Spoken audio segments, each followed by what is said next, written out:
Hello दोस्तों, स्वागत है आपका हमारे यूट्यूब चैनल स्टडी विद अखिल में। आशा करता हूँ आप अच्छे होंगे, स्वस्थ होंगे और अपनी तैयारी को अच्छे से आगे बढ़ा रहे होंगे। तो आज हम आज की क्लास लेके आए हैं ज्योग्राफी का, जिसमें हम आज बात करेंगे भूकंप की। भूकंप के लूसेंट के जो ऑब्जेक्टिव हैं उनकी बात की जाएगी आज। तो इसी में हमारा पहला क्वेश्चन है, ये क्लास आपकी SWD और lower PCS and other state exam के लिए बहुत इम्पोर्टेंट है। चलिए शुरू करते हैं अपनी पहला क्वेश्चन। प्रत्यास्थ पुनश्चलन सिद्धांत निम्न में से किसकी उत्पत्ति की व्याख्या करता है? जिसका राइट आंसर है भूकंप। अगला क्वेश्चन है, भूकंप की उत्पत्ति से संबंधित प्रत्यास्थ पुनश्चलन सिद्धांत का प्रतिपादन किसने किया था? प्रत्यास्थ पुनश्चलन सिद्धांत था, उसका प्रतिपादन रीड ने किया था। क्वेश्चन नंबर तीसरा है हमारा, पृथ्वी की आंतरिक संरचना की विश्वसनीय जानकारी प्राप्त करने का सबसे प्रमुख स्रोत कौन सा है? भूकंप विज्ञान, तापमान, ज्वालामुखी या दबाव एवं घनत्व। इसका राइट आंसर है भूकंप विज्ञान। भूगर्भ में जिस स्थान पर भूकंपीय तरंगों की उत्पत्ति होती है उस स्थान को क्या कहा जाता है?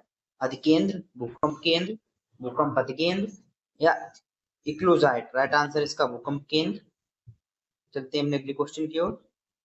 हमारा अगला क्वेश्चन है, भूकंप मूल वह स्थान होता है जहां धरातल पर भूकंपीय लहरों का सर्वप्रथम ज्ञान होता है, जहां से भूकंप की उत्पत्ति होती है, जहां से भूकंप की उत्पत्ति के पश्चात उसकी लहरें ठीक नीचे स्थित स्थान तथा तक यात्रा करके पुनः वापस लौट आती हैं, या उपयुक्त में से कोई नहीं। राइट आंसर हो जाएगा इसका, जहां से भूकंप की उत्पत्ति होती है उसे ही हम फोकस बोलते हैं। फोकस के जस्ट ऊपर क्या होता है? अधिकेंद्र, एपिसेंटर। अगला क्वेश्चन हमारा, अधिकेंद्र भूकंप का एक बिंदु है जो संबंधित है पृथ्वी के अंदर भूकंपीय उद्गम स्थान से। भूकंप उद्गम के केंद्र के ऊपर भूपृष्ठीय बिंदु से वह स्थान जहां भूकंप का अनुभव किया जाता है, भूपृष्ठ का वह बिंदु जहां पहला झटका अनुभव किया जाता है। इसका राइट आंसर भूकंप उद्गम केंद्र के ऊपर भूपृष्ठीय बिंदु से। अगला क्वेश्चन है, पृथ्वी के सतह पर भूकंप के केंद्र के ठीक ऊपर के बिंदु को क्या कहा जाता है? अंतः केंद्र, मूल केंद्र, केंद्र या मध्य केंद्र। इसका राइट आंसर है उत्केंद्र। भूकंप में धरातलीय तरंगे होती हैं, गौड़ तरंगे, प्राथमिक तरंगे, एल तरंगे या प्राथमिक एवं गौड़ तरंगे। इसका राइट आंसर है एल तरंगे। निम्नलिखित में से कौन सी भूकंपीय तरंगे सर्वाधिक क्षति पहुंचाती हैं? प्राथमिक तरंगे, द्वितीयक तरंगे, दीर्घ पृष्ठीय तरंगे या क्षितिजीय तरंगे। तो राइट आंसर इसका दीर्घ पृष्ठीय तरंगे। निम्नलिखित में से कौन सा कथन सही नहीं है? रॉन्ग ढूंढना है। भूकंप के कारण समान बर्बादी वाले स्थानों को मिलाने वाली रेखा को समभूकंप रेखा कहते हैं। समभूकंप रेखा का आकार नियमित होता है। उस स्थान को मिलाने वाली रेखा जहां भूकंप एक साथ आते हैं क्षय भूकंप रेखा कहलाती है। भूकंपीय तरंगों को अंकित करने वाला यंत्र सिस्मोग्राफ कहलाता है। करेक्ट आंसर हमारा बी, समभूकंप रेखा का आकार नियमित होता है। नियमित नहीं होता, ये अनियमित होता है।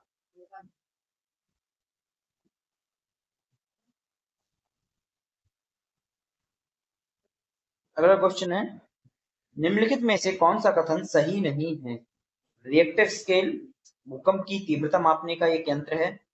रिएक्टर स्केल एक लोगारिथमिक स्केल मापता है।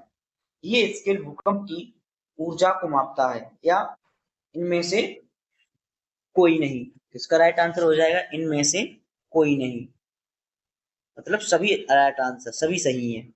रिएक्टर स्केल तीव्रता मापता है, रिएक्टर स्केल को लोगारिथमिक स्केल भी कहते हैं, और ऊर्जा को मापता है। ये अंतःसागरीय भूकंपों द्वारा उत्पन्न समुद्री लहरों को क्या कहा जाता है?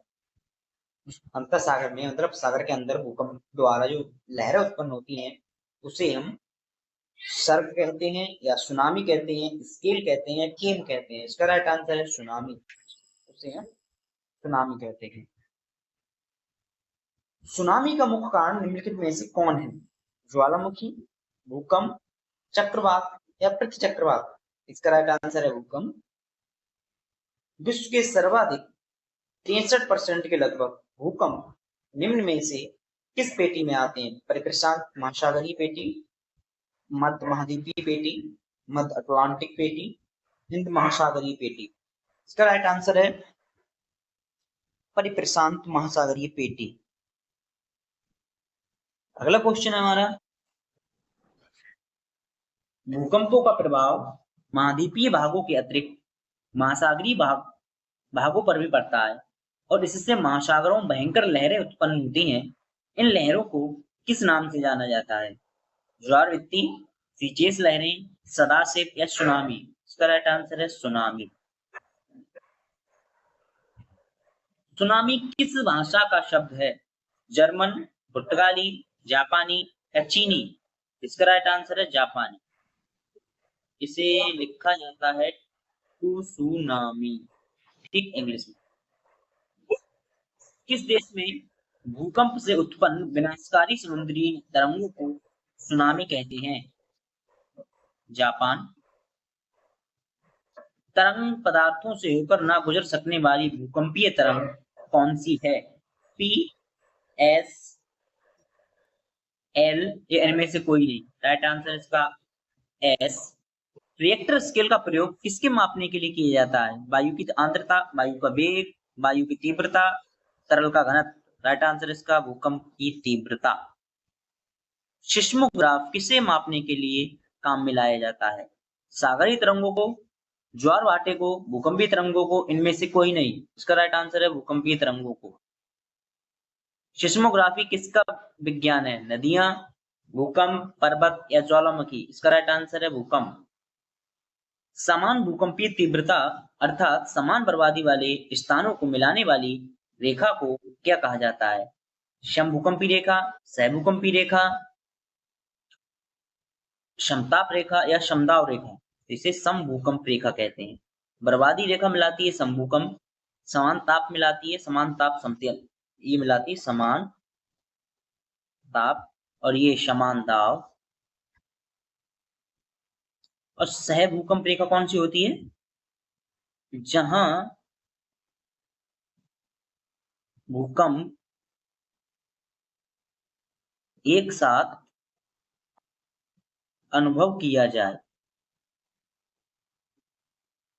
ठीक।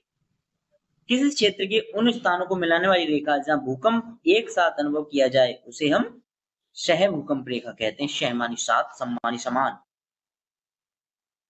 देखो इन्हें ऐसे रखो, सम भूकंप, सम अलग कर दो, भूकंप अलग कर दो, ठीक है। सम मानी समान, तो समान बर्बादी की रेखा मिलाएंगे, ठीक है।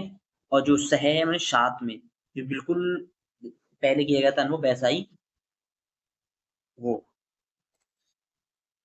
चलिए चलते हैं अपने अगले क्वेश्चन की ओर।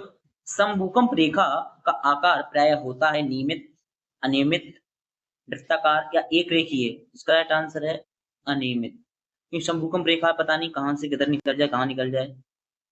भूकंप का कारण क्या है? भ्रमण, टेक्टोनिज्म, भूरण, अनच्छादन? राइट आंसर इसका टेक्टोनिज्म। अग्नि विलय प्रशांत महासागर के उस विशाल क्षेत्र को कहते हैं जहां कुल भूकंप का 68%, 40%, 30% या 25%, कितना भूकंप आता है? यहाँ आता है 68%। निम्नलिखित में से कौन सी घटना धरातल पर नहीं घटित होती है? ज्वालामुखी, अपक्षय, अपर्दन या सुनामी? तो राइट आंसर इसका सुनामी की सुनामी समुद्र में आती है। निम्नलिखित में से कौन सी अनुनय में प्राकृतिक आपदा है?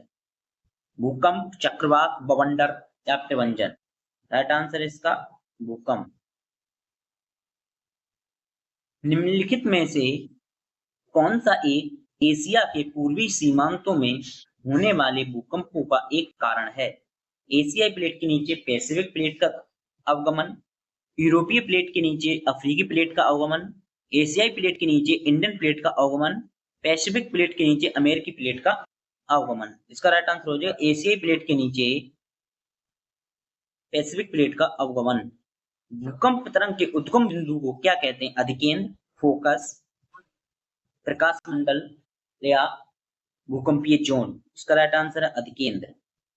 भूकंप को मापने में प्रयुक्त तीव्रता के पैमाने की सीमा क्या है? इसका राइट आंसर है 1 से 12। भूकंपों की प्राथमिक तरंगों के संबंध में निम्नलिखित में से कौन सा सही नहीं है?